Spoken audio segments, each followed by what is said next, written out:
Hey, to activate fingerprint unlock method on the Realme GT6, first of all you will have to go into the settings. Then we'll have to move for security and the privacy. And now we have to move right here into the device unlock. And we have to tap to set the screen lock first. So I'm gonna get this simple pattern. If you actually have already this simple screen lock method, you can actually go into this fingerprint setup, but I just have to create one. Now it's finished.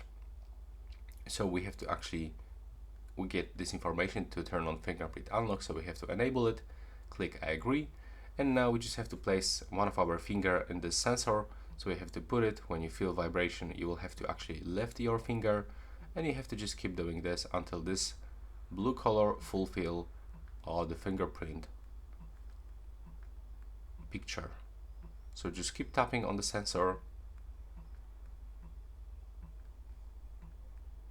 There we go. As you can see, now it's finished. And that's all for this video right now. Please subscribe to my channel and see you in the next video.